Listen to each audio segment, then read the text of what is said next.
Hey guys! Part 4 of What If Naruto Awakens Sage Mode at a Young Age.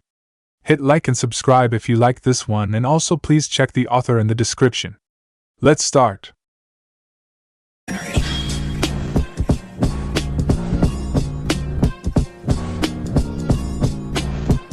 Chapter 9, Assignments. I have no idea how to teach Genin. And I have no idea how to lead Chunin. Even working with Jonin is foreign to me.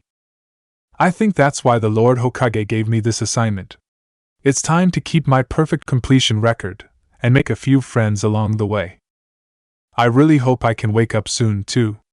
It's getting harder and harder to suppress the monster. And when he comes out, it better be an enemy that's in front of me, or God help the poor soul unfortunate enough to be in my sights.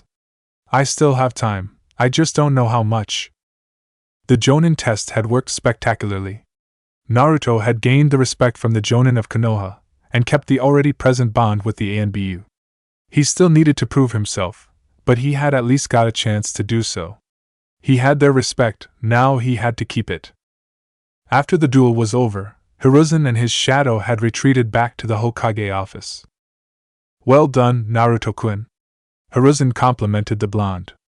The Lord Third knew the outcome before the test even began, and he expected nothing less from his top shinobi, but it never hurt to compliment someone who was like family. It was a small, almost unimpressive victory considering who he was, but Hiruzen wanted Naruto to know that he cared about him more than a tool. He was not like his cold-hearted rival. He loved all of Konoha's citizens, shinobi included. Speaking of the old warhawk. GG, I've uncovered the mole. Naruto said suddenly, causing the Hokage to become serious and narrow his eyes. He stayed silent, already knowing that Naruto knew to continue. It was Shimura Danzo, he revealed, causing his grandfatherly figure to sigh. Of course it was. Hiruzen trailed off. If the old Sarutobi was honest, he kinda figured as much. His old rival was granted access, among others, to Naruto's ANBU profile when it became publicly known that the Kamikage existed. The village elders didn't pull stunts like leaking information, so Hiruzen had crossed his former teammates off the list. Nara Shikaku, Konoha's Jonin commander and head of the Nara clan, was too smart to ever cross the god of shinobi, so he too was off the list. Kakashi always had access to anything he wanted about Naruto, unless it was classified as Hokage's eyes only, but he was practically the boy's older brother, so he was never even on the list. Yugao was in the same boat with Kakashi. She'd never purposefully sabotage his ANBU career.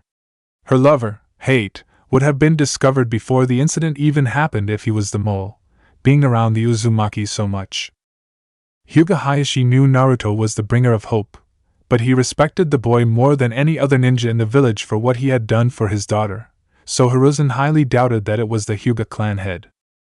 All of Rohan was exempt as well. If there was someone in his own team that was capable of doing this to him, they would have been sniffed out before they had the chance. But if they were a part of Team Ro, and they did try and sabotage his career, Hiruzen just might have promoted the operative. It would take balls of steel to defy their captain. That only really left Danzo. The Foundation's leader was the only man alive who knew enough about Hiruzen's shadow to know that he was the most deadly shinobi alive and still act against him. The thing that ticked the aged Hokage off the most was that the man probably thought that he was doing him a favor. Danzo had, on many occasions, expressed his thoughts on how fear gained respect. If the other villages feared Konoha, they'd be forced to obey. He had successfully created Konoha's own little boogeyman to scare the nations into obedience by leaking the information on Naruto. It was a tactic all of the villages used, but he had acted on his own again, and intentionally, or unintentionally, it didn't really matter, ruined Naruto's life in one way or another. Again. The man just kept digging a bigger grave all the time. Do you wish to take action? Hiruzen continued, somewhat hesitantly. He knew of Naruto's desire to have Sasuke help him take the old man's life, and didn't really have anything against it, but couldn't tell if the blonde could take any more of Danzo's radical moves. No. Naruto replied quickly. Sasuke deserves to help with that scum's end. Naruto smirked, dying at the hands of an Uchiha. Such poetic justice was appealing to the Jinchuriki. I can wait for as long as it takes. He continued. This actually works out to my advantage. He chuckled. Hiruzen raised an eyebrow. Oh? Please do tell. This ought to be good. Danzo just gave me a legitimate excuse to help Sasuke become strong enough to kill him faster. He chuckled again. He's helping me kill him. The irony was almost too much to handle. I guess you have a point, the Sandaime replied. He didn't necessarily disapprove of Naruto's decision to kill his old rival, but that didn't mean he had to enjoy it as much as the boy did. He never judged his shadow, but he didn't always share his interests. It was hard to understand the way a monster thought, after all. If it was anyone else who actually smiled at the thought of killing another Konohanin, Hiruzen would have them evaluated, and then thrown into prison. Naruto, however, was the one exception. He wore the title of monster proudly on his chest, never hiding what he was. There were no secrets between the two either. Hiruzen knew everything the blonde thought and felt. The Lord Third was so confident in the boy that he was already selected to become the acting Hokage if anything ever happened to him. And the fact that his shadow never did anything without the Hokage's permission was also a factor. If Hiruzen told him no, he would not act against his leader. He had absolute control over the Jinchuriki, and it made the Uzumaki respect him even more that he wasn't treated like a slave. He actually had a say in what he did or didn't do. So what now, Gigi? Naruto asked, eager to know what he was going to be assigned to as a Jonin. Do I get to lead Genin, Chunin, or Jonin now? He had absolutely no idea what he was going to do outside of ANBU, but he decided that he might as well give it a shot and be as optimistic about it as possible. Hiruzen smirked, bringing his pipe up to his mouth. Oh, I have the perfect assignments for you, Naruto-kun. Naruto narrowed his eyes. His Gigi had a distinctive mischievous feeling about him, and the blonde didn't like it one bit. Which is? He asked after the old man didn't reply. You will be given your assignments tomorrow, Jonin Uzumaki. Now leave my office, I have paperwork to get to. Naruto growled at his commander, half playfully, half annoyed, but did as he was told. The Sarutobi was up to something, and Naruto was not looking forward to the answer he would be receiving tomorrow. He could only hope it wasn't totally horrible. Hiruzen chuckled to himself quietly when he knew Naruto was a decent distance away. His assignment wasn't actually all that bad, but he had wanted the boy to think it would be. Let it be known that Sarutobi Hiruzen could still pull one over on the bringer of hope. Naruto was a bit annoyed with his Hokage's sudden tight-lipped attitude. The aged warrior was the only person alive who could keep anything away from him. It only applied to matters that were of minuscule importance, so he never got too worked up about it, but it still got on his nerves a little. When he left the Hokage's office, Naruto had taken up to walking around Konoha's Tea Avenue. While in the ANBU, he had little time to appreciate a lot of the village because of his busy schedule. Now, finally with some downtime, which he considered the Jonin rank as, he was able to check out some of the shops in his home. He had already been to Ichiraku Ramen, the greatest restaurant known to man in his opinion, before he joined the Black Ops, and it was still his favorite, but he wanted to try something different. He had at least been to Shushuya's, and knew of the kind of food they sold there. He had never seen such large plates in his life. The blonde really wanted to go there again and actually eat this time. He'd make Yugao treat him there next time he did something worth a meal. He was currently heading to a place called Amiguruma, a sweets shop in the heart of the Tea Avenue. He was told by Uma and Yasagi that they sold Konoha's best curry zensai. He had never tried chestnuts and a sweet bean paste soup made from crushed red beans before, but he was eager to try it out. Most children loved sweets and the like, but with his mature mind and knowledge of healthy eating, he had skipped the entire candy phase and went right into the eating for a better self phase. Both Kakashi and Yugao were always telling him that he needed to act more his age and try out new younger people things. What's more young teen than buying sweets? Amiguruma was close, and the smells throughout the Tea Avenue were amazing. Nothing smelled bad or bitter, nothing smelled like blood or death, and it was wonderful to get away from it all, he realized. From this day forth, whenever he thought about peaceful times, he would remember this enticing aroma. This is what peace smelled like, if anything. Before he reached the sweets shop, however, he felt them. They were calling out to him, asking for him to come. He smiled. He had hoped he could give them a proper goodbye. They all deserved one. With an unseen gesture, Naruto had told them where to meet him. ANBU code was one of the most useful things he had ever learned, right up there with his and his Hokage's secret chakra burst code. No one had even noticed when his sunshine body flickered in the middle of the street, fading from the T Avenue like he was never there.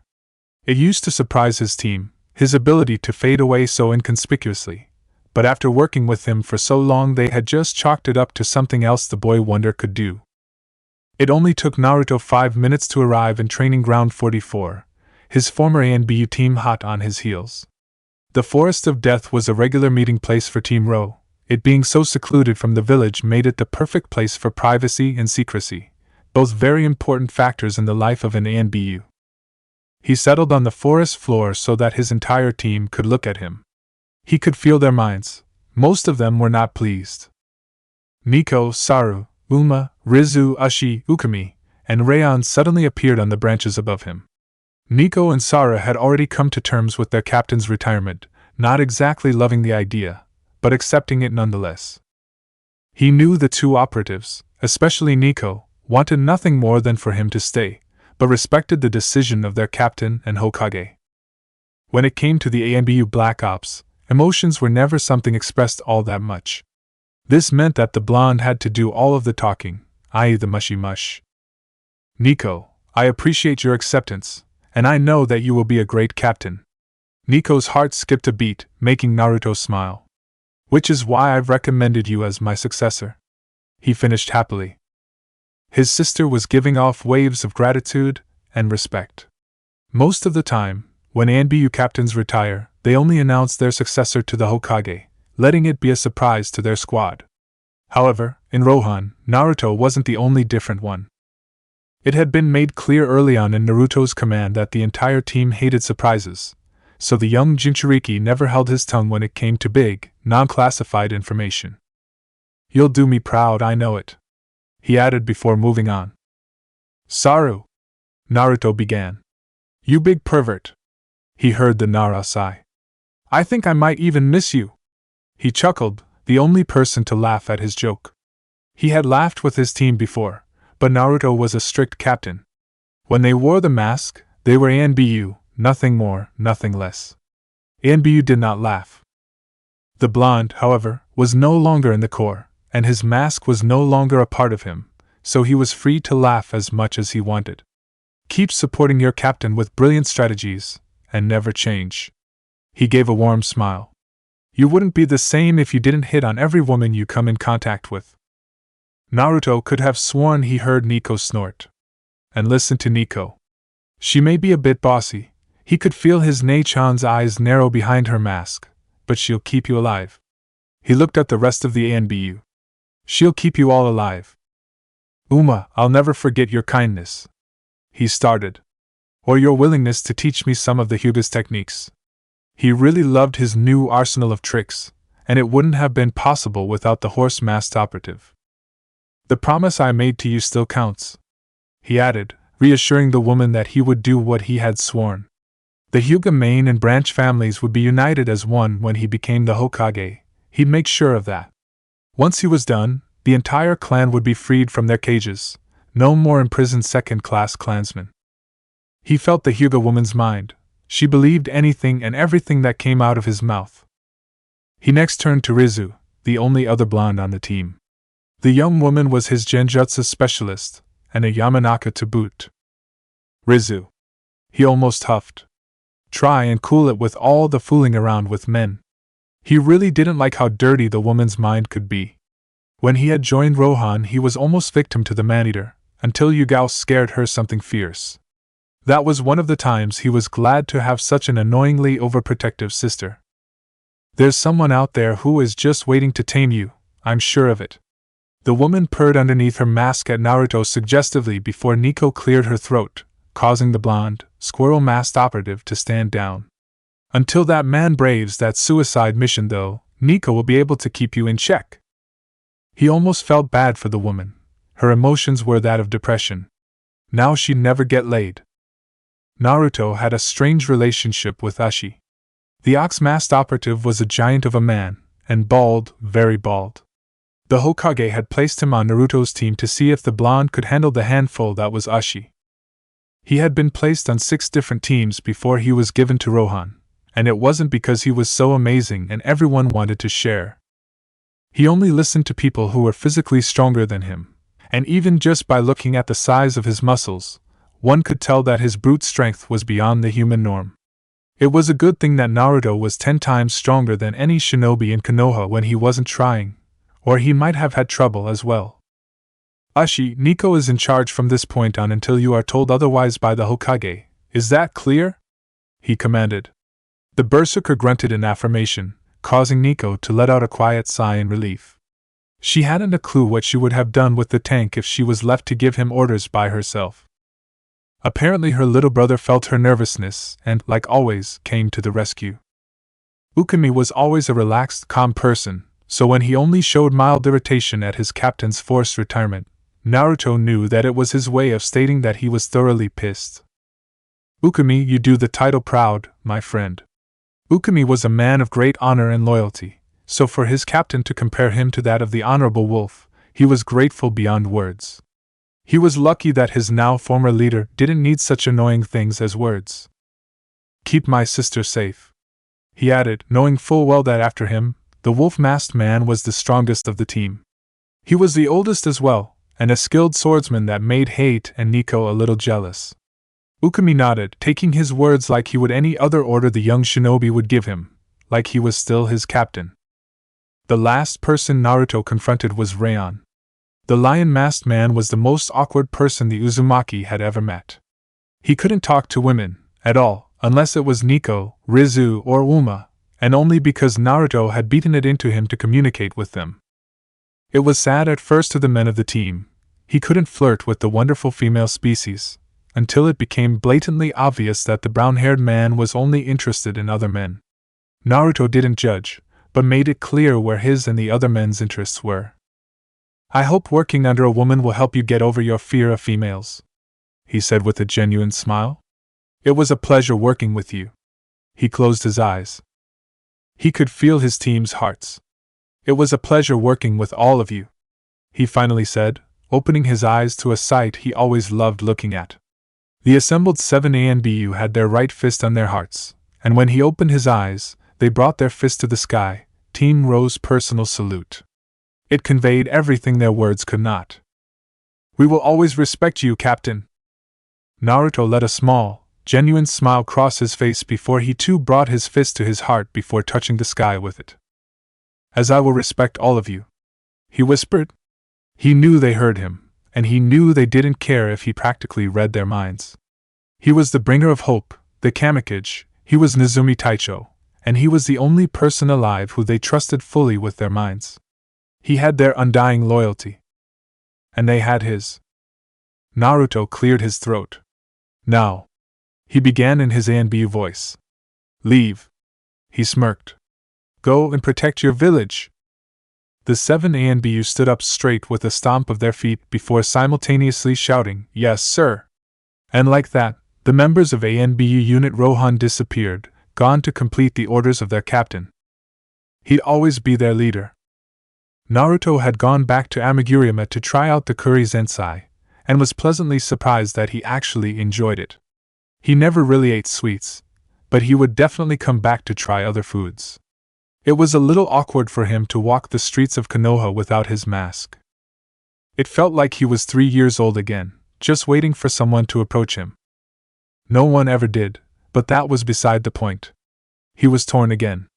On one hand, he was happy to be amongst his people, his village, but on the other, he was nervous around them. He did not wish to be rejected, and he most certainly would not allow anyone to beat him again. He was too far past that to continue. If they had a problem, they'd have to take it up with the Hokage. After Amigurumi, Naruto had gone home to try and figure out what he was missing with his sage dust, but after 2 hours of fruitless meditation he had given up and went to bed early. He had nothing else to do, and he was eager to learn the details of his newest assignment. The next day saw him with a few familiar faces in the Hokage's office. Hiruzen had summoned them here for some unknown reason, and Naruto could almost taste the awkwardness in the room. He had hoped that the Jonin he fought weren't bitter about their loss, but it seemed like that would be the case. Now that you're all here, the Lord Third began, I can debrief you on what I am assigning to Jonin Uzumaki Naruto, said Blonde raised an eyebrow. He could faintly feel his Gigi's playfulness towards him, and he had the odd sensation that he had been played somehow. Lord Hokage, why do we have to be present for Naruto-san's assignment? Asked an irritated Asuma. Once again, he was pulled away from time with Kurenai because of his father. Because his assignment involves the four of you, the older Sarutobi replied. As you all know, there will be new genin teams formed, and the four of you already know who will be assigned to you. Seeing the understanding nods from his shinobi, Hiruzen continued. All of you have led or have been in teams with genin, chunin, and jonin before. You know how to work with lower-ranked ninja, and how you're supposed to guide them. The Hokage turned to Naruto. Naruto-kun, however, has been in the ANBU Black Ops since he was 4, and has absolutely no experience with lower-ranked shinobi. Naruto nodded. So I've decided to attach him to you four. He will rotate between your teams and learn how to properly work with genin, chunin, and jonin. Everyone besides Naruto and Kakashi were surprised. The boy had destroyed them in the duel yesterday, and now the Hokage was saying that he needed to learn from them? All four jonin turned to the blonde when he cleared his throat. I look forward to learning many great things from all of my senpais, he said politely, and gave them all a respectful bow. Kakashi was the first to reply. I can't wait to work with you again, Kohai, he said with a nice smile. Just like old times. He finished, rubbing the top of Naruto's head, gaining a small laugh and smile from his little brother. Yes, senpai, Naruto said. I can't wait. He was genuinely happy to once again be under the Kapinin. He may not be as strong as him, but Kakashi still had full authority over him. Hatake Kakashi was the Kamikaze's captain, and he always would be. The lazy pervert had a godlike 15-year-old at his beck and call.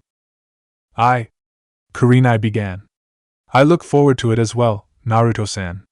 It took her a moment to process that she was going to help train the bringer of hope, but she finally snapped out of her daze and spoke up. She received a smile and a nod from the boy, which strengthened Yugao's claims that her brother was a very humble and kind boy when he wanted to be. Respectful to his subordinates, and terrifying to his enemies.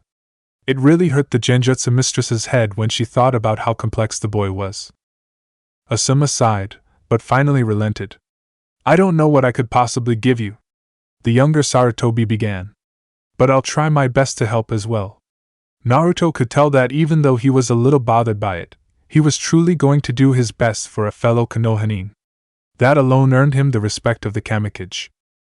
Thank you, Asuma-san, was all that Naruto said to the chain-smoking jonin. Yash! Yelled the green-clad ninja with a bowl cut. I will help brighten your flames of youth, Naruto-san. Naruto smiled at Guy's antics. He would have a fun time with the taijutsu specialist, that he was absolutely certain. I can't wait, Guy-san, Naruto said with equal gusto. Kakashi shook his head and leaned in real close to his rival.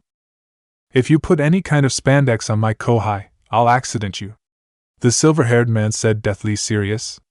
Understood? He asked, daring the man to say anything but what he wanted to hear. Guy gulped. I promise, no spandex. Kakashi didn't move a muscle for a good 10 seconds for good measure. After the 10 seconds were over, he gave the man an eye smile like he hadn't just threatened him, and nodded. Glad to hear it, he said before pulling away from his friend of many years. Hiruzen chuckled. Why were all of his jonin so strange? Was he like that too when he was young? No, I was normal, he thought to himself smugly. He raised his head to speak with his shinobi. Now that you all know, you are dismissed, he stated as he picked up his pen to get started on his mountain of paperwork.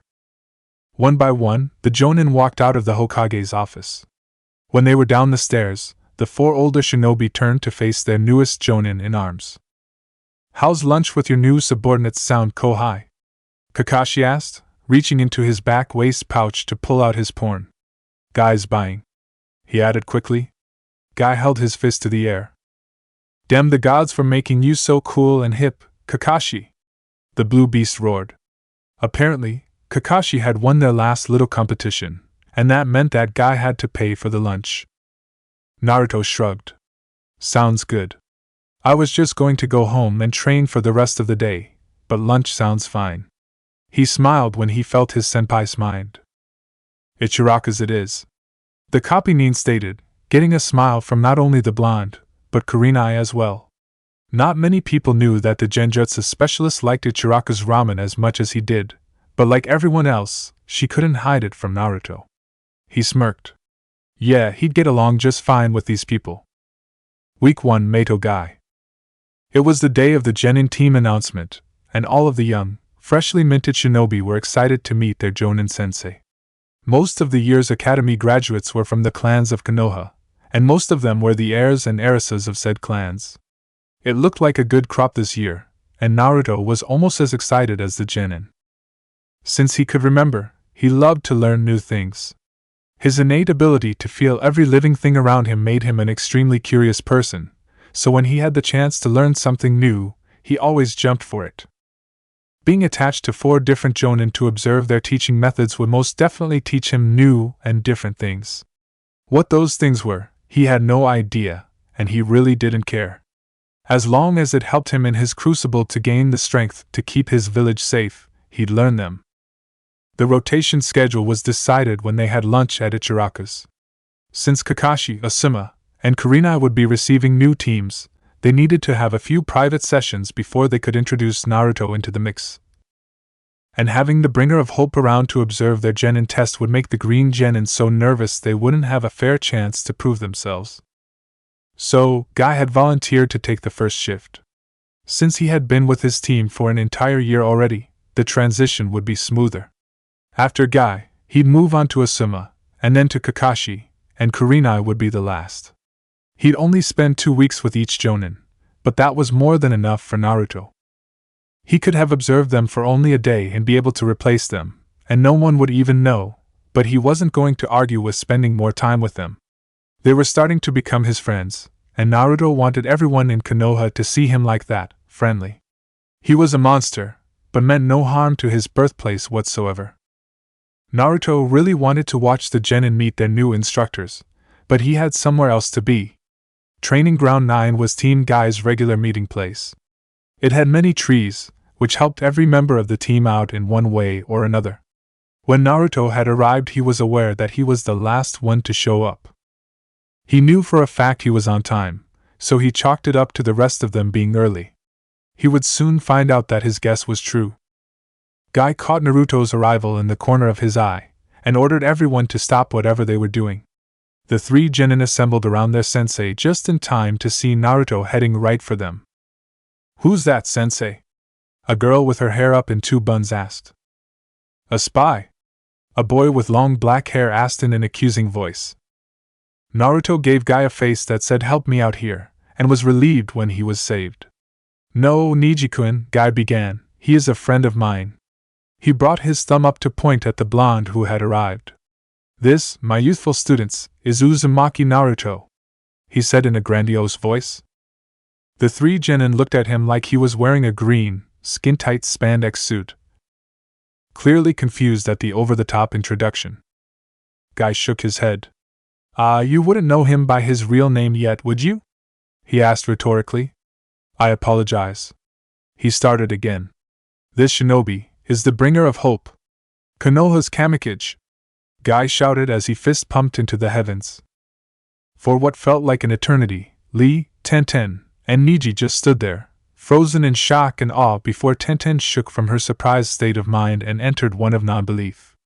"Sure, Guy-sensei," the aspiring weapons specialist said in a sarcastic tone. "And I'm Tsunadeheim of the Sannin."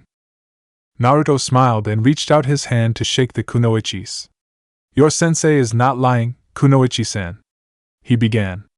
"I was given the moniker Bringer of Hope by Mizuno Kuni," he stated. "And Kamikage just kind of snuck up on me. Lord Hokage refers to me as his shadow, and one of his monikers is the God of Shinobi, so the other NBU put two and two together and well, you know the rest," he said with a genuine smile. He knew the girl still didn't believe him, but he was going to try and make a good impression nonetheless. "Guy-sensei, is he really the Kamikage?" the guy lookalike asked in excitement. Naruto now knew why his captain threatened the Jonin if green spandex came anywhere near him. Apparently, the man liked to have mini-me's. "Yes, Lee-kun," Guy replied with just as much excitement. "He is." The obvious Hyuga stepped closer to the blonde. "Uzumaki-san, was it?" he asked, getting a nod from Naruto. "It is an honor to meet you." He reached out and grabbed the hand offered to Tenten. "I am Hyuga Niji," he finished as he shook the legend's hand firmly. "Nice to meet you too, Niji-san," he replied. "And you can call me Naruto, if you want," he added, wanting to establish a less formal bond between a possible future teammate. The green beast of Konoha was the next to speak. "Yash! I'm Rock Lee, and I'm going to be the best taijutsu specialist the world has ever seen," he yelled with confidence. Naruto could feel the boy's determination and smiled. He was going to complete his goal, or die trying. "The will of fire burns strong within you, Lee-san," he replied. "I'm honored that I can witness your rise to the top."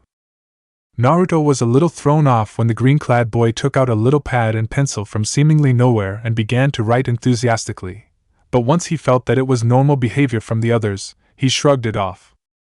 "Wait," the kunoichi said hesitantly. "You're actually the bringer of hope?" she asked. Naruto nodded and offered her his hand again. "Yeah, but the name's Naruto. It's nice to meet you." He kept his happy smile the entire time he spoke, causing the girl to blush a little. Whether it was because she thought he was cute, or because of his legendary hero status, no one but Naruto and her would ever know. Her mind was easy to read. It was both. She shyly shook his hand and nodded. "Oh, okay, Naruto-san." Her voice was lower and more subdued. "I'm Tenten." She finished, letting go of his hand. "Naruto-san here will be attached to Team Guy for a couple of weeks," Guy announced, getting his 3 students to widen their eyes in shock. "He will be observing our regular training routines and how I lead so that he can start leading his own genin soon." After he finished, he stroked a nice guy pose, which confused Naruto greatly. This man was different, that's for sure, but Naruto liked different. It kept things interesting. "Why does he have to watch you to know how to lead a team, sensei?" Tenten asked. "Wasn't the Kamikage an ANBU captain?" Naruto decided to answer this one. "I've only lead-trained and experienced ANBU operatives, Tenten-san," he explained. "I haven't the slightest clue how to properly lead and guide lower-ranked shinobi. If I was given a genin team, I wouldn't know how to teach them. If I had a chunin cell to lead, I would expect too much from them. Even if I had to lead a jonin cell, it would be difficult for me. ANBU are specialized for high-risk missions, and because of that, know the proper protocol for anything that may or may not happen if I'm busy with something. Most jonin are specialized in 1 or 2 categories, and don't know everything I, and the rest of the ANBU, do. That's why Lord Hokage has asked some of the jonin to teach me how I'm supposed to deal with it all." After the detailed explanation, he received nods from all of the genin.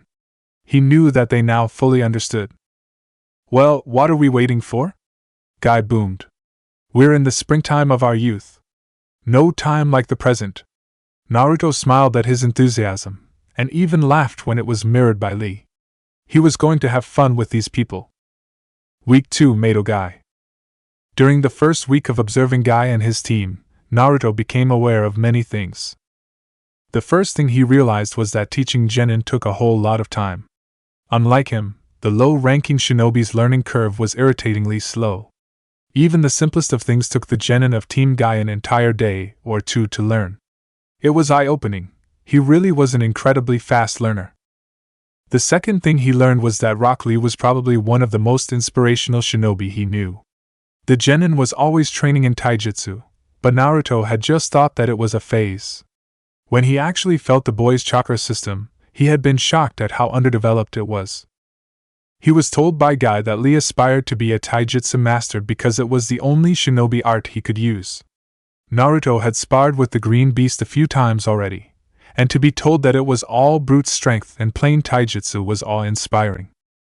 Lee was one of the hardest working shinobi Naruto had met, and he had only just started his shinobi career a year ago. The boy had the potential to become legendary, and Naruto was going to make sure he was there to see it. Tenten was actually a lot better with shuriken jutsu than Naruto thought she'd be. The young kunoichi used a clever tactic that involved basic fuin jutsu to launch the weapons at her targets. It didn't look like it would be very effective at first glance, but the stubborn genin made it work. Her accuracy was impressive as well, which should have been extremely difficult.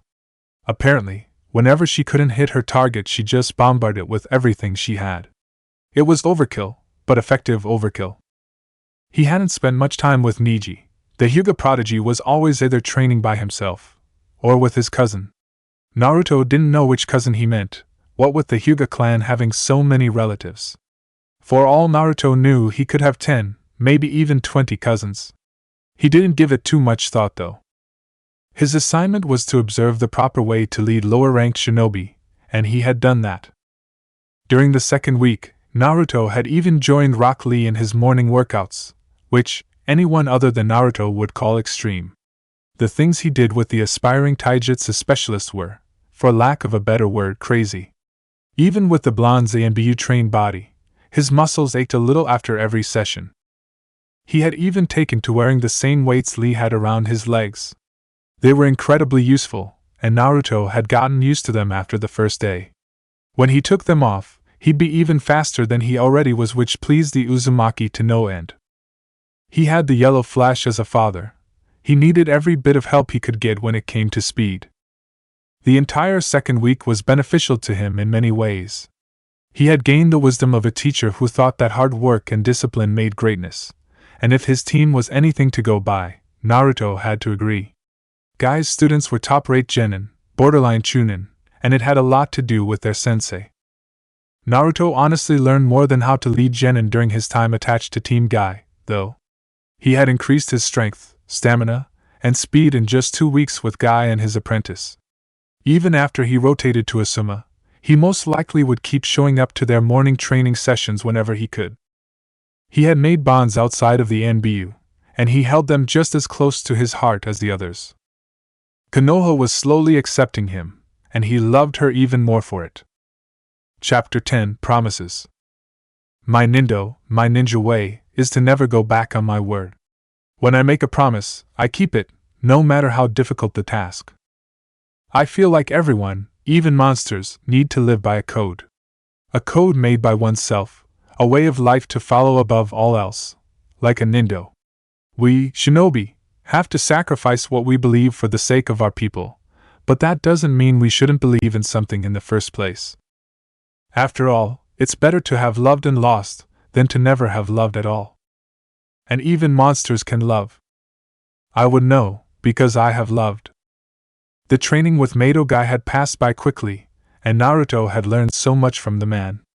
He was almost positive that he worked his genin harder than anyone else, but it had made the 3 shinobi better. The blonde was taught that patience was a key factor when teaching genin. They did not learn as fast as he did, so they warranted more attention, more guidance. Discipline, patience, and a whole lot of hours were required in training the lower-ranked ninja, and Naruto was sure that he'd learn something new and different from his next senpai. Sarutobi Asuma was the Lord Third Hokage's son, and, as expected, was a skilled shinobi. He had made Jonin fairly early in his career, and was even inducted into the 12 Guardians, where he protected the Fire Daimyo with the other top-notch shinobi in Hai no Kuni. Naruto knew that his Jiji and Asuma didn't really get along all that well, and that having someone the man considers a grandson attached to him and his team would annoy him a little. The Uzumaki was just glad that he was actually going to try his best to help him in his quest to becoming a better teacher. Naruto was touched that everyone from Team Guy were upset from him having to leave so soon, even Niji. He had offered a lot of pointers to the entire team, even helping Guy with whatever he could. Lee had benefited the most from the whole thing. He finally had someone who was capable of handling his never-stop personality. With Niji, he would hold back, not wanting to reveal all of his secrets to his rival. With Naruto, he had the perfect training partner. There was no holding back, and Lee was able to test his more lethal moves. Tenten had used him as a target dummy for the 2 weeks they knew each other. She had claimed that he was fast enough that he wouldn't, or shouldn't, get hurt, and that it would help her reaction time. The blonde had seriously questioned her logic, but played his role nonetheless.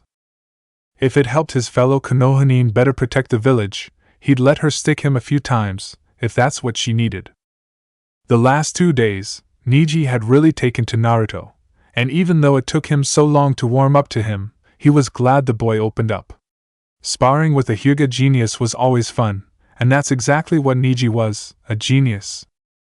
The young Hyuga had mastered many of the main house's techniques of his clan, even though he was a branch member, Naruto having been told that bit of personal information by Guy. When he saw the genin launch the crippling hack Rokujian Sho, 8 trigrams 64 palms, at him during one of their private spars, he was actually surprised. The maneuver was an extremely advanced one, and the Hyuga prodigy did it flawlessly. When Naruto had flared his chakra to the point of visibly being encased in it, and reopening his tenketsu, Niji was shocked into silence. He had just stood there, taken the deadly blows, and looked like nothing had happened afterwards.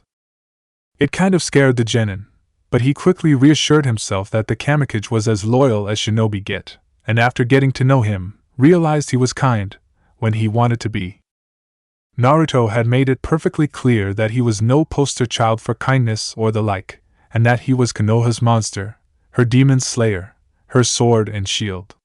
He didn't want people to get the wrong idea about him just because he was being friendly with them. The day before his rotation, Guy had approached Naruto, asking if they could speak in private. Naruto was a little hesitant at first, but agreed shortly after, already trusting the man after spending 2 weeks with him. "What is it you'd like to talk about, Guy-san?" the blonde asked politely.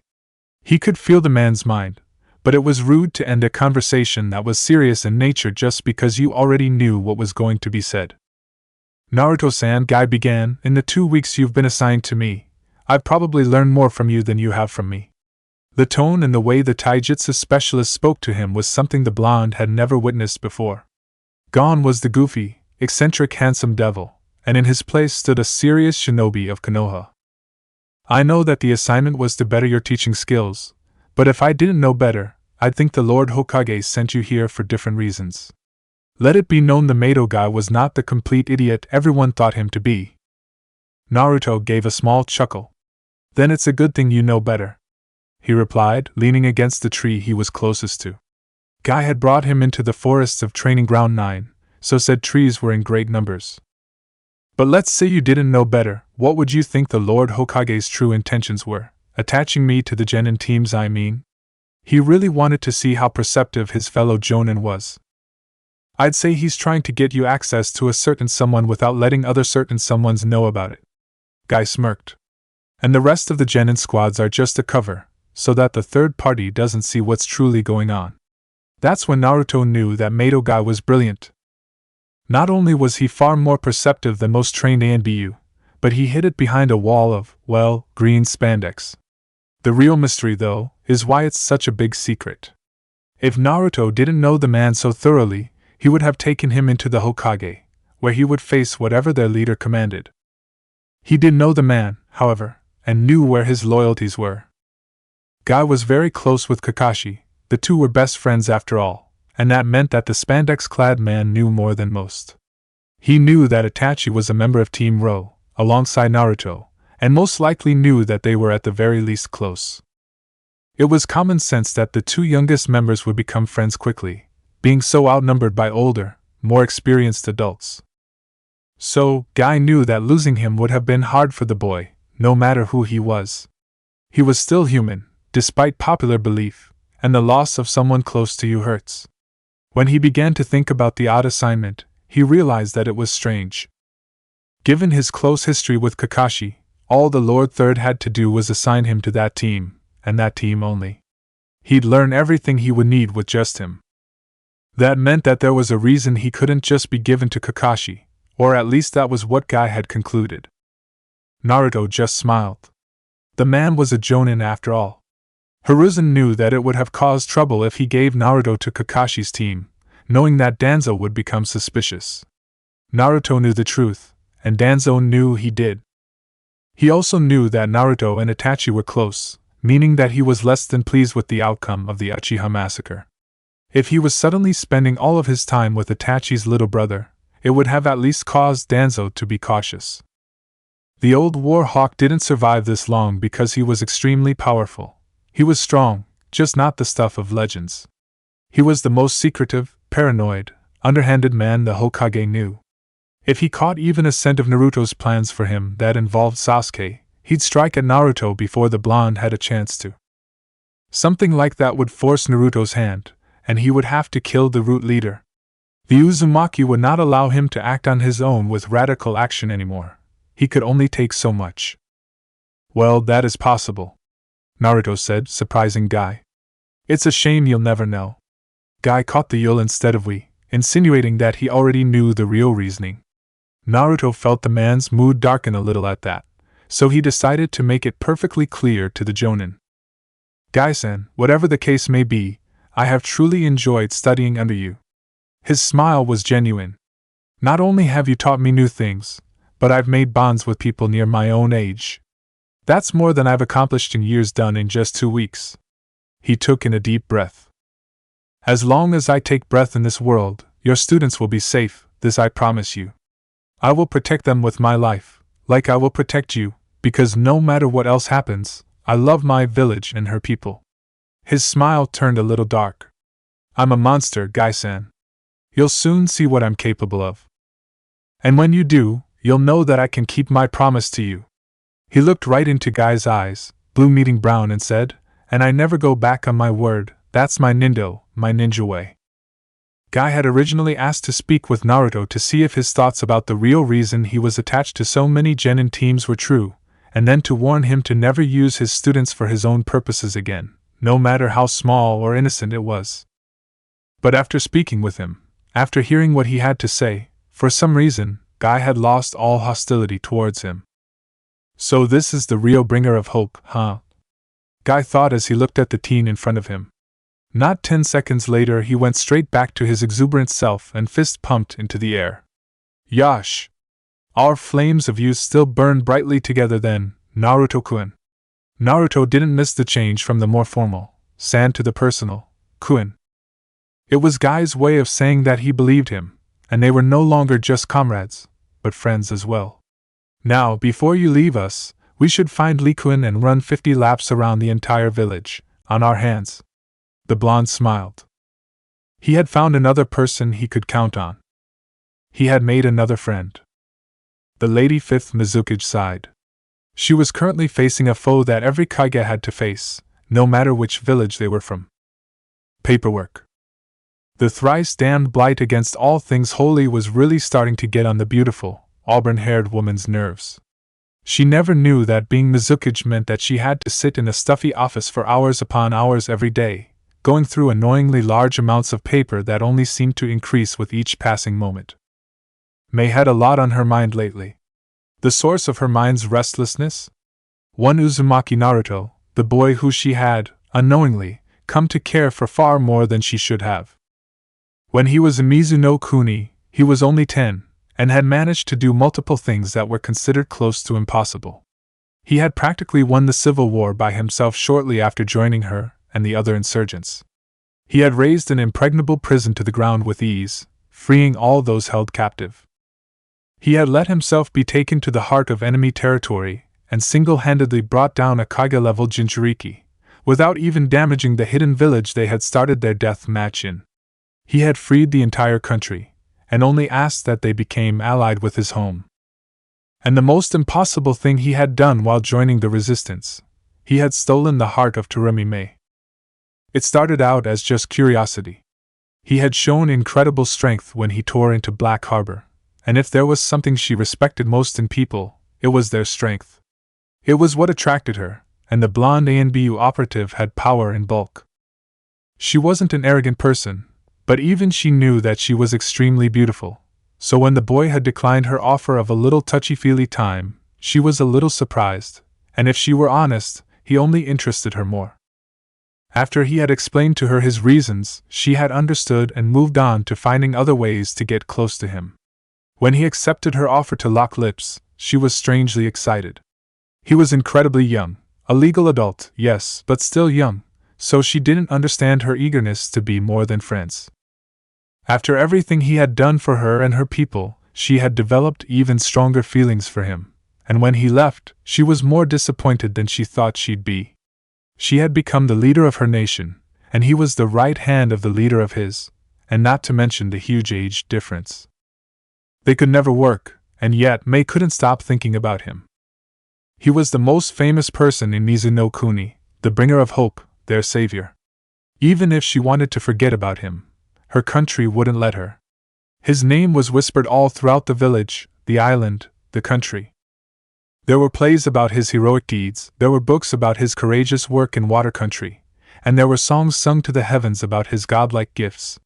He was what every man aspired to be, and what every woman aspired to be with.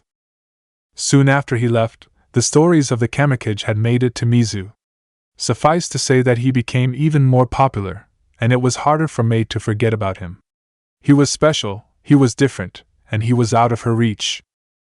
Mei sighed again and dropped her pen, taking a break. She reached into her top desk drawer and pulled out a small black book. It was the bingo book Naruto was in, and it held a piece of paper that she didn't absolutely want to burn. Before he left, Naruto wrote her a letter, and put it on her bedside table for her to read it when he was gone. She read it every day, like she was right now. Mei. These past weeks were fun for me. I've enjoyed spending what little time we've spent together. To be honest with you, I don't have many people I can be close with. It's almost sad, really. I can count the people I can trust with my heart on one hand. When I came to Mizu, I hadn't planned that I would meet someone like you. I was pleasantly surprised that I did. I know I'm young, and I know that it's ridiculous, but I feel more for you than any other person I've ever met. Trust me when I say that I understand love. I've felt the people around me fall in and out of it plenty of times. It's just the first time I think that I've felt it for myself, through my own eyes instead of another's. I kind of wish I was older, and that you were born in Konoha, with me. I know that we probably will never be together, but I just want you to know that, if it's okay with you, the very next time I see you, we'll continue what you started the night we first shared a bed together. Even now, writing it down, I can feel you blushing. Good. I hope every time you read this that it makes you blush, so you can remember me. Please. Please don't forget me, Mei. I want a place in your heart forever, even if you find someone else, even if you move on. That's all I ask for, a place to call my own.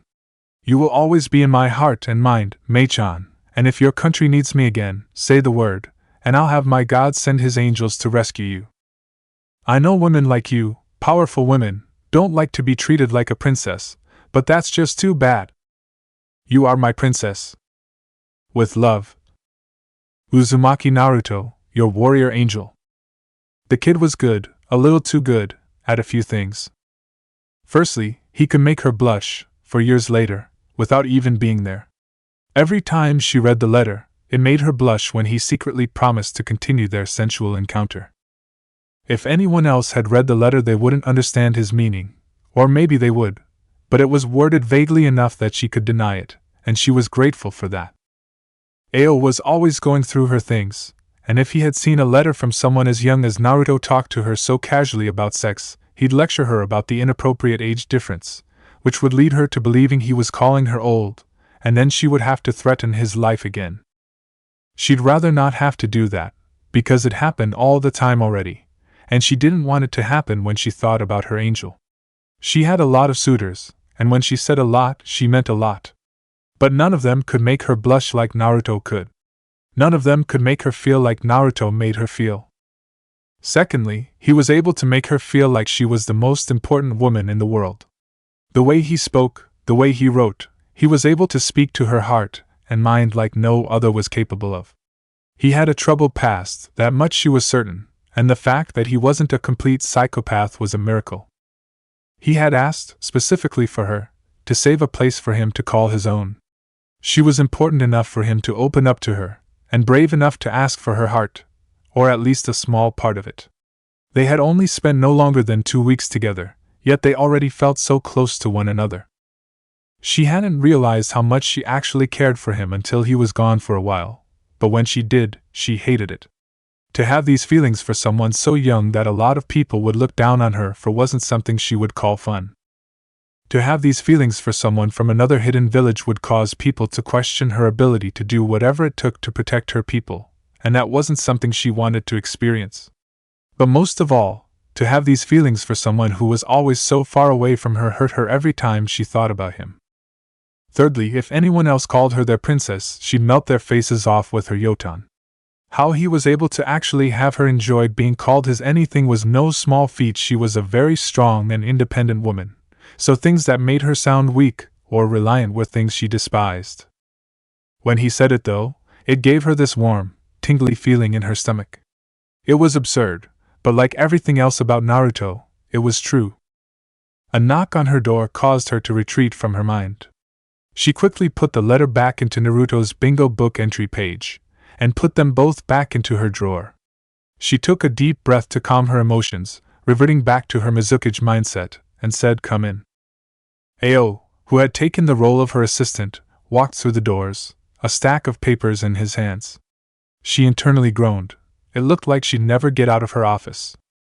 "Mizukage-sama," the ex-hunter Nin began, "Konoha has sent us a formal invitation to the upcoming Chunin exams." Mei's heart stopped, but her mind went into overdrive. She would be in Konoha. She would be in Konoha for a decent amount of time. She would be in Konoha with him. She briefly wondered if he was old enough now. Mei had an absolutely hungry smirk on her face. He did say the very next time. Week 1, Sarutobi-sama. Naruto's eyes were narrowed, his mind focused. He was in the most difficult battle of his life at this very moment. His opponent was better than him. He was trying, giving it his all, but he just couldn't get the upper hand. He was going to lose, he knew that now. He was giving off the feeling of victory. The fact that he had pushed his opponent this hard made it less bitter. This person had the mind of a god, and Naruto had kept up for this long. It was just too difficult, he didn't stand a chance. "You lose, Naruto," said Blindside in defeat. "Damn, that was the most intense shogi match I've ever played," Nara Shikamaru said, falling backwards so that his back was on the patio. "You're the greatest shogi player I've ever played against, besides my old man." Naruto laughed. "Thanks. I never thought that you'd be so good. You have a serious knack for strategy." Naruto was currently at the Nara clan compound, having come home with Shikamaru after he observed Team 10 complete a mission. He had already been with them for a week now, and he had become incredibly close with the lazy genin. Shikamaru's intellect was second to none in his generation. Being able to talk to someone around his age that was able to keep up with him in a stimulating conversation was something that hadn't happened since Itachi left. If the kid wasn't so lazy, he'd say the friendship was perfect, but, like everything and everyone, nothing was perfect. He kind of guessed that it was for the better though. Having someone who enjoyed just lying with you and watching the clouds float by was sometimes just what a person needed. And if Choji always brought snacks, Naruto could seriously get used to it. It was such a new and exciting experience to hang out with other kids, doing nothing but talking, and sometimes not even that. He loved hanging out with his Nei-chan, she was his best friend after all, but it was different when they were near his age, and boys. Sometimes you just couldn't talk about things with girls, and Naruto had plenty he wanted to say about the fair sex. Unfortunately, none of the boys he met were into girls all that much yet, for one reason or another. Neji and Rock Lee were so obsessed with training they couldn't bother with the opposite gender. Choji just hadn't hit that point in his life, and Shikamaru thought that they were just too troublesome, and couldn't be bothered with the hassle. Guy and Asuma were out of the question, so that put him right back into his predicament. He had no one to talk to about his feeling towards women. Yugao would overreact and he'd end up in trouble for no apparent reason, so he was just out of luck. "It's just a game," Shikamaru waved off. "It doesn't account for stress and other variables that come with live combat. And it gets easier the more you play it." "I kind of thought so," Naruto said. That was a fun first time though, he added, accepting a glass of tea Shikamaru handed him. The young Nara shook his head. You really are a monster, Naruto, he continued. If that was your first game, I don't want to see you when you actually know all of the rules. He chuckled. When he asked Naruto if he wanted to play, the blonde had asked for a 5-minute crash course on the game, and then gave him one of his hardest matches he'd ever played. The blonde was born with a mind equal to his, and that was scary if all of the rumors of his godlike power were true. The mind of a god, the power of a god, and the will of a god was the greatest triple threat the young genin had ever heard of. Naruto actually smiled at being called a monster. And don't you forget it, he said playfully. When Asuma introduced him to Team 10, Shikamaru believed he was the bringer of hope right away. When asked why he was so accepting later on, he answered with, "The way you walk and talk, the way you hold yourself, and the way your eyes are so aware of your surroundings was a dead giveaway." Naruto was impressed with his answer, and had concluded that they were somewhat alike. Naruto could guess the intentions of an individual just by feeling them, and Shikamaru could guess an individual's intentions just by calculating it visually. He had found another monster, just a slightly different kind. Choji had believed him the moment Shikamaru did. It was apparent that his team thought highly of his powers of deduction, and trusted him to know what he was talking about. Choji was so gentle and kind that it made Naruto question if he was fit for the shinobi life or not. After spending a few days with him, though, he realized that the boy was determined to protect his friends, and that deep down, a slumbering Cho was waiting to spread its wings. Ino was friendly. He wondered if all Yamanaka were so friendly. If she grew up to be anything like Rizu, he'd have to have a serious talk with the clan head when he became Hokage. She was easy to be around though, and he could feel the real her. Underneath the obvious fangirl was someone who cared about her friends and family, and would protect them with her life if she needed to. And that was good enough for Naruto. Seriously though, man, you don't need to wait for my dad to get back, you're welcome to come in whenever you want to, the Nara genin said again, trying to convince his new friend. When they had arrived, Naruto had asked if Shikaku was home. When Shikamaru's mother, Yoshino, said that he was out with Inoichi and Choza, and wouldn't be home for at least another hour, he had asked if they could stay outside until he returned. Nara Shikaku was the Jonin commander, and an extremely respected shinobi. Naruto had only spoken to the man a handful of times, but he too was one of the people who respected him. If the man wasn't home, then he wouldn't enter until he returned.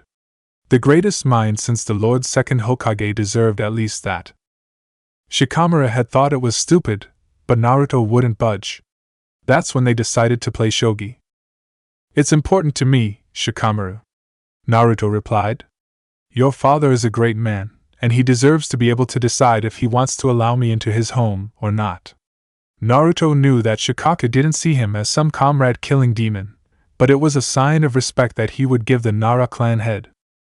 If he didn't want a monster in his house, then Naruto would honor his wishes. Whatever. Shikamaru sighed. He took a drink of his tea before he continued. What else do you want to do? He asked, looking at the sky above. Naruto smiled and turned to the street. It looks like we have company, he said, watching the blonde ponytail swing back and forth as it made its way to them.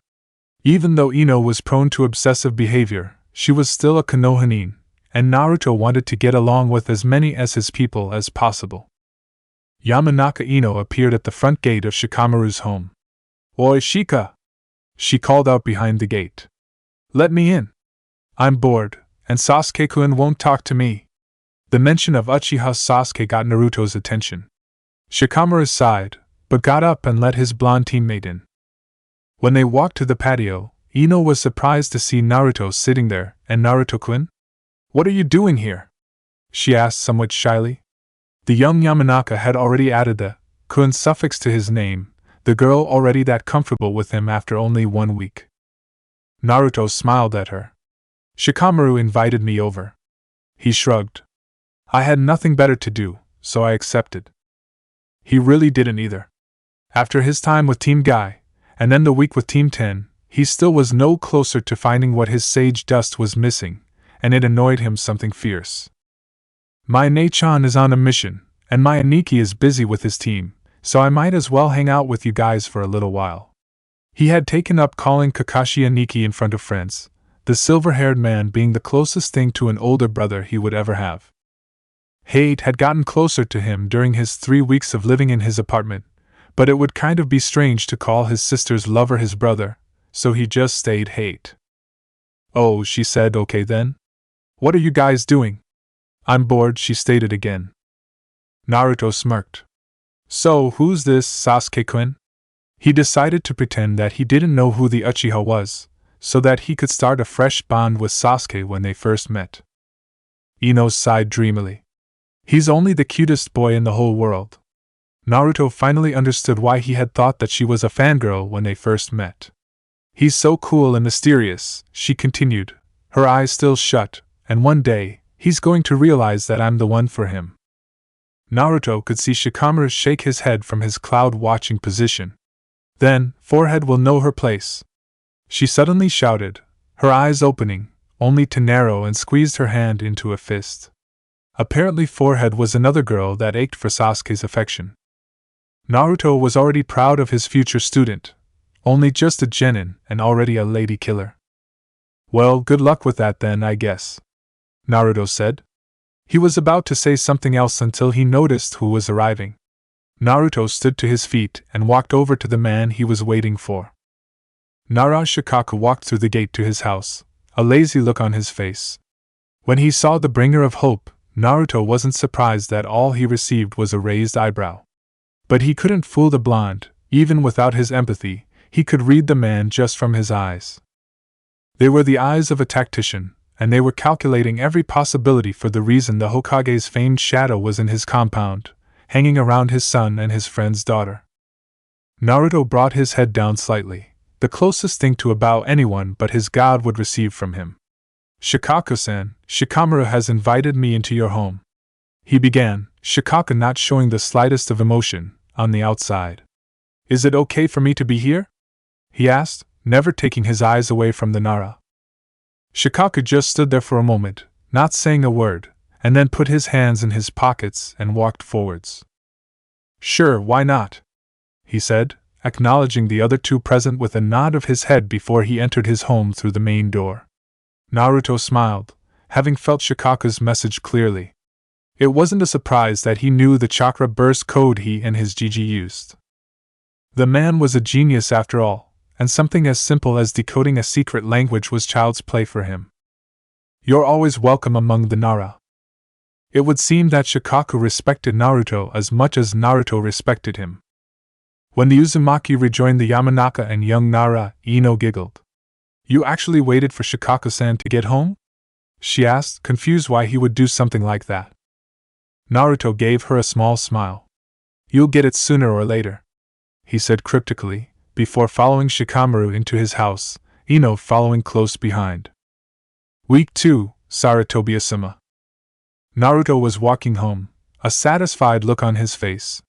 He had just had a fantastic meal with Team 10, celebrating a wonderful 2 weeks together. When Naruto joined Team 10 to observe Asuma's teaching methods, he was a little hesitant at first. Asuma wasn't the biggest fan of his, so it was really anyone's guess how productive his 2 weeks with the man would be. Fortunately, Asuma knew how to look past his personal feelings and do the job he was assigned to do, like all shinobi should. It had been an awkward first couple of days, but after Naruto started to join the genin for the exercises, and even help out with their training, Asuma had made the blonde feel more comfortable. Like with Guy, Naruto had learned more than just teaching genin. He had spent 2 weeks with a genius, and had sharpened his mind because of it. He understood how the Nara genin looked at the world, and took what he could from it. He was already an intelligent person, and spending his years with Sara had made him a pretty good strategist, but Shikamaru was definitely in a league not many people could claim to be in. The speed of his thought processing was off the charts, faster than anyone the Uzumaki had ever met before. When he made a plan, there was never just one, but hundreds of them. He would have counter-moves for counter-moves, and was always prepared for anything.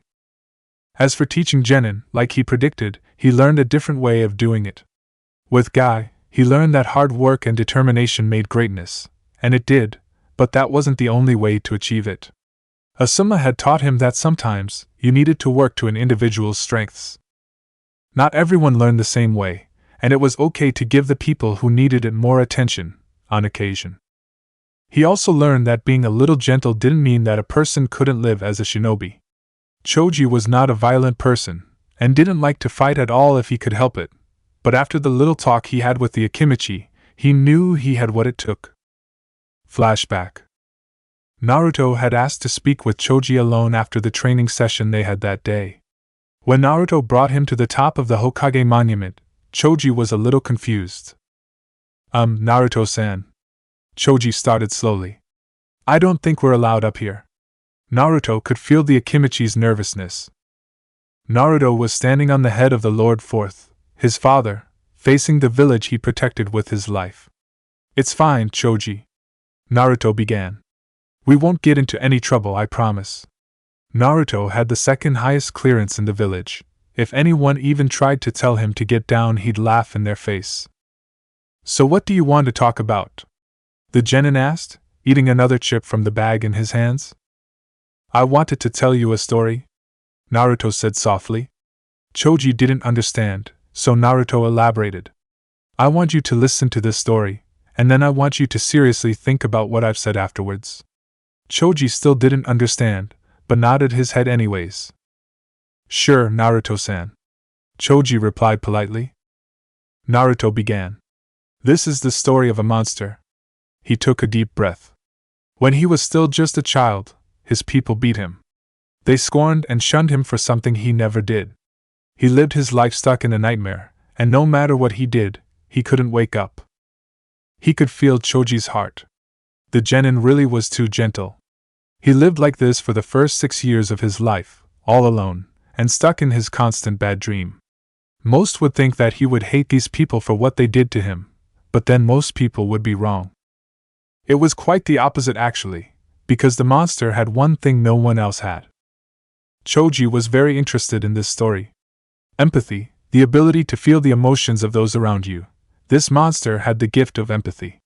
It's said that, once you completely understand someone, you can't help but love them, and this monster had fallen in love with the very people who hurt him, because he could feel their pain. They wept every time they saw him, and even though it wasn't his fault, they treated him like it was. So he decided to never resist them when they wanted to project their anger on him, because he knew that he was the only person who could take it. Naruto didn't know if the boy was going to tear up or not, but it looked like he would any moment now. It all changed though when he chose to become what everyone called him. Naruto gave the village a small smile.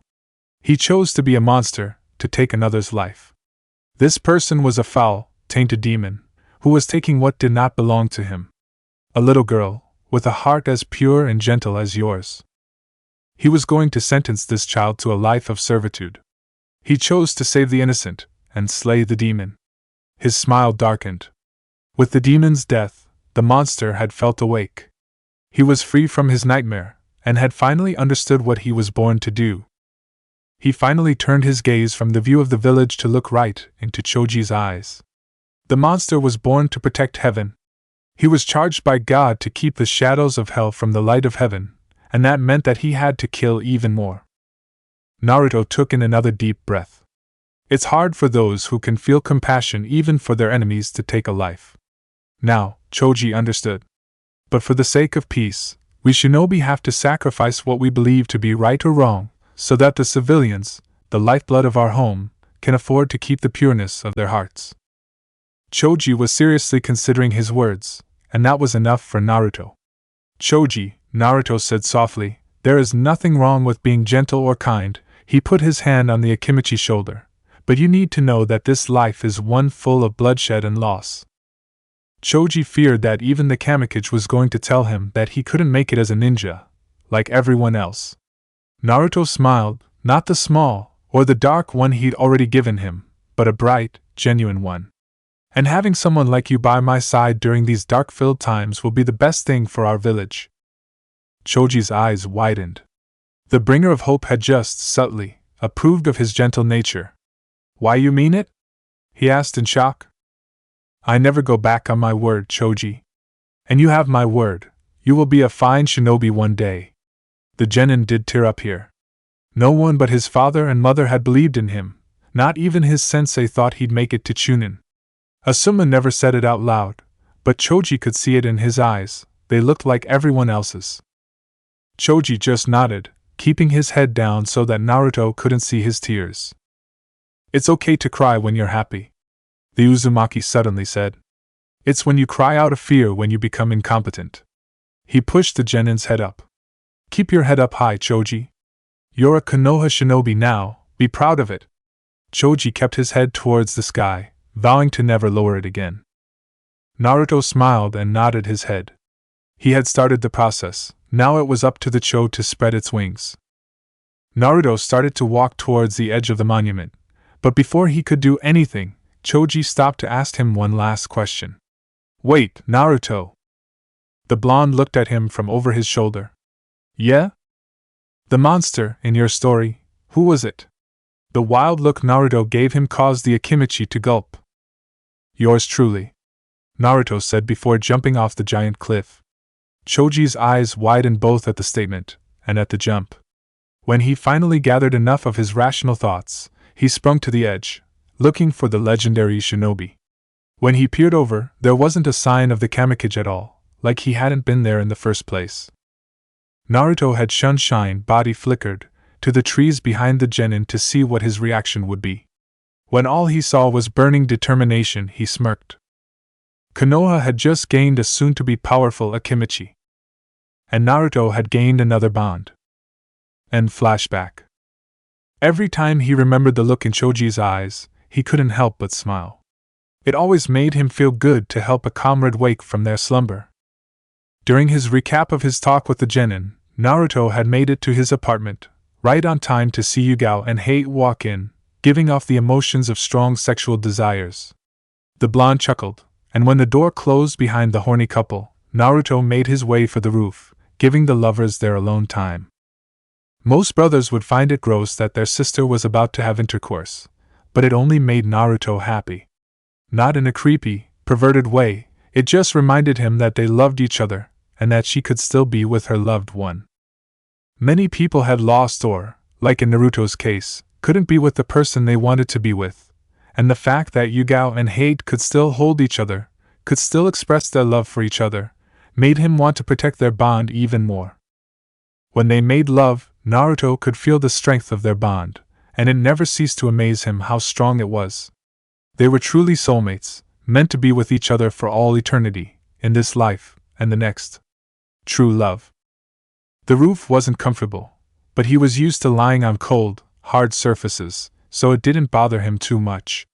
He was on his back, his head resting in his arms that were above him, and he just watched the clouds, enjoying Shikamaru's hobby. It was late afternoon, and Naruto knew that he'd be up on the roof for a while, so when sleep tugged at his mind, he didn't resist it. A nap sounded perfect. Naruto's eyes opened before she even made the jump up to the roof where he was napping.